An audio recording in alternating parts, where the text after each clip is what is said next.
तो नाव को किनारे पर ठहराया, आकर पूछा राजन आपने क्या किया। राजा ने बताया मैंने सत्यनारायण भगवान का उत्तम व्रत किया है।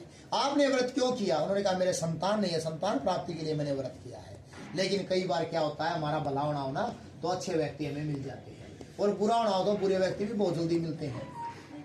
एक नशेड़ी को भेज दो, नजर मिलते ही बता देगा दूसरा नशेड़ी है, अपने आप बुला लेगा। आजा पूजा पाठ करने वाले को पता है कौन से घर की और पूजा करती है, उसी को बुलाएगी जाके, बहन आजा मंदिर में चलेंगे।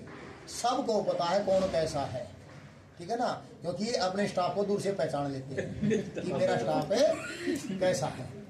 हाँ ये वास्तव में है।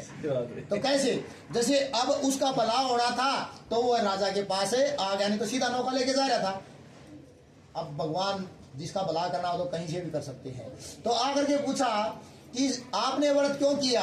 उन्होंने कहा मेरे संतान नहीं है। उन्होंने कहा संतान मेरे भी नहीं है, अगर मैं भी इस व्रत को करूंगा तो मेरी भी संतान हो जाएगी। प्रसाद ग्रहण किया, नौका को लेकर अपने घर की तरफ गया, जाकर के अपनी पत्नी लीलावती से संतान देने वाले व्रत के बारे में बताया। उसकी पत्नी ने कहा स्वामी आप कथा कर लीजिए, जय हमारे पास काफी पैसा है, संतान हो जाएगी तो सारा पैसा कामयाब हो जाएगा।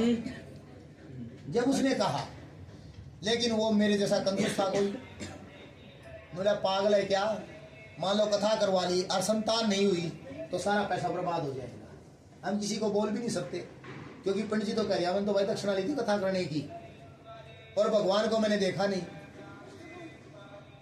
पैसा किससे वापस लूंगा। और पंडित जी जितना सामान लेके आए तो उसने स्वाहा करवा जाएंगे। अब ये भी नहीं सामान उल्टा दे दें किसी का, कुछ पैसा आ जाए तो हमारा सारा पैसा तो लग जाएगा। तो प्रभु फिर कैसे हो। उन्होंने कहा भगवान से व्यापार करते हैं, हे प्रभु आप मुझे संतान दीजिए, मैं आपकी कथा करवाऊंगा, बाद में करवाऊंगा, पहले आप संतान दीजिए।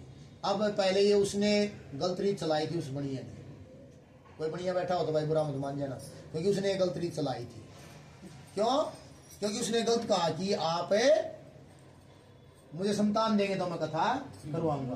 और अब सभी मंदिर में जाते हैं तो पहले कहते हैं भगवान मेरा मकान बन जाए, हे भगवान गाड़ी ली जाए, हे भगवान मेरा बेटा पास हो जाए, हे भगवान मेरी बेटी पास हो जाए, नौकरी लग जाए तो कथा करवाऊंगी, मतलब बाद में कथा करवाऊंगी। अगर नहीं लग गया ना तो तू भी बैठा रहे, कोई बात नहीं, कोई कथा का मतलब नहीं, मतलब मेरा काम ही आप काम हो गया तो कथा करवाऊंगी। तो ऐसे नहीं होना चाहिए। ऐसे हो जैसे इन्होंने अब करवाई है।